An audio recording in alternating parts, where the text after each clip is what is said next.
আসসালামু আলাইকুম। আজকে গল্প বলতে শুরু করেছি শেষ পাতায় তুমি ছিলে। এক সুন্দর গল্প। রাতের শহরটা তখন অদ্ভুতভাবে নীরব।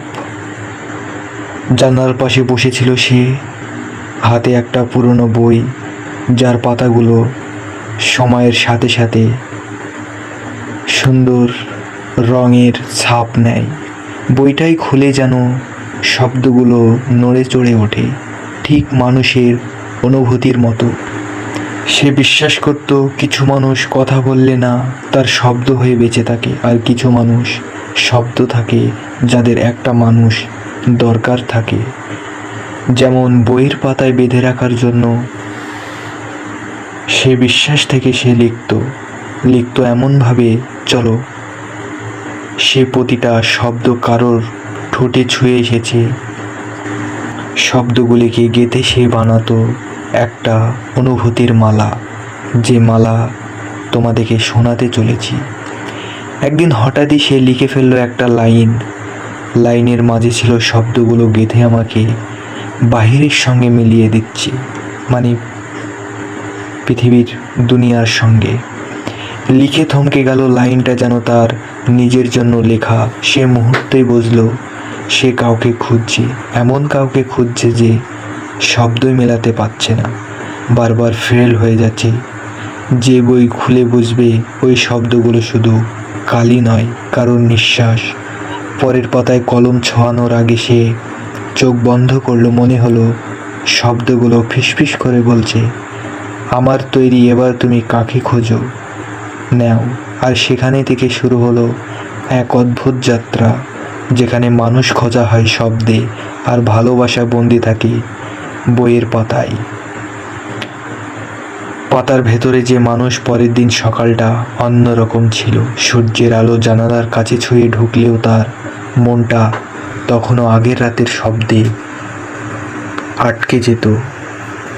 বইটা সে সঙ্গে নিয়ে বেরিয়েছিল যেন শব্দগুলো একা থাকতে না পারে। সে লাইব্রেরির নিরিবিলি কোণে বসেছিল, চারপাশের বইয়ের গন্ধে সে যেন আবারও ডায়েরিতে লিখতে শুরু করলো। সামনে এসে দাঁড়ালো, হালকা কণ্ঠে বলল, এই বইটা তুমি কি লিখেছ? তখন আমি বললাম। সে চমকে গেল। চোখ দুটো অচেনা, কিন্তু ভেতরে যেন অদ্ভুত চেনা আলো। মানুষটা বইয়ের সেই পাতাটা খুলে ধরেছে যেখানে লেখা ছিল, শব্দগুলো গেঁথে আমাকে বাহিরের সঙ্গে মিলিয়ে দাও। এই লাইনটা মানুষটা বলল। এটা পড়ে মনে হলো এটা শুধু লেখা নয়, এটা কারোর অপেক্ষা। সে কিছু বলল না, কারণ শব্দগুলো তখন তার আগেই থেকেই বলেছিল। মনে হচ্ছিল এই মানুষটা বুঝে সেই পাঠক যাকে শব্দগুলো খুঁজেছিল। দুজনেই নীরবে বসে রইল। মাঝখানে বইটা একটা পাতলা সীমা রেখে, যা দুজনকে আলাদা করে আবারও জড়িয়ে দিচ্ছে। হঠাৎ মানুষটা বলল, যদি বইয়ের ডায়েরিতে তুমি এত কিছু গল্প সাজাতে পারো, তাহলে আমার জীবনের সাথে তো মানুষ বইয়ের একটা পাতা হতে পারে। প্রশ্নটা তার ভেতরে জোরে তুলল। সে ধীরে করে মাথা নাড়ল। হয়তো। পরে বলল, যদি কেউ থাকে, পড়তে জানে। সেদিন তারা আলাদা হয়েছিল ঠিকই, কিন্তু বইটা আর আগের মতো ছিল না। পাতার ফাঁকে যেন কারোর নিঃশ্বাস লুকিয়ে রইল। আর সে বুঝল কিছু মানুষের সঙ্গে দেখা হয় কাকতালীয়ভাবে, কিন্তু চেনা হয়ে শব্দের মাধ্যমে। তখন নিজেদের মধ্যে শব্দের নীরবতা নেমে এলো। অদ্ভুতভাবে বদলে গেল জীবনের কাহিনী। মানুষ কষ্ট পেতে পেতে একটা মানুষ শায়েরি বলতে শুরু করে। আপনারা তো জানেন, লাইব্রেরির এক কোণেই এক তর্কের সামনে বরাবর মুখোমুখি হয়ে যেত, যেন বইগুলো ঠিক করে দিচ্ছিল কবে কোথায় ঠিক হয়ে যাবে, কোথায় কার সঙ্গে দেখা হবে। তাদের কথোপকথন কম ছিল, কিন্তু নীরবতা ছিল অনিষ্ট গভীর।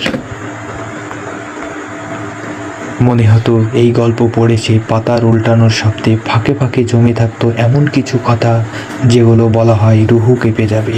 একদিন সে হঠাৎ প্রশ্ন করলো, তুমি কি সব লেখা বুঝে ফেলো? মানুষটা হালকা হেসে বলল, না, কিছু লেখা বোঝার জন্য পড়া লাগে, না, অনুভব করতে হয়। সেই উত্তর তার বুকের ভেতরে কেমন করে উঠল, যেন শব্দ।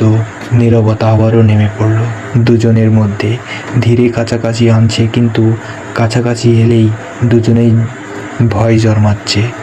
বিকালে মানুষটা বলল, সব গল্প কি শেষ হয়? বইয়ের পাতায় সে উত্তর পারল না, কারণ তার নিজের গল্প তখনই অসম্পূর্ণ হবে। সে জানতো এই বই, এই শব্দ, এই নীরবতার আড়ালে সে লুকিয়ে রেখেছে নিজের ভাঙা দিনগুলো। জানে না সেই গল্পের ভালোভাবে সাজাতে পারবে। এই বইটা শুধু করে রাখলো, কারণ কিছু কথা আছে যেগুলো লিখলে হারিয়ে যায়। আর সে বুঝলো কিছু সম্পর্ক শব্দ শুরু হলেও টিকে থাকে না, নীরবতার ভেতরে শান্তভাবে থাকতে হয়। আল্লাহ হাফিজ, সুস্থ থাকবেন। পরের পার্ট তাড়াতাড়ি আসতে চলেছে।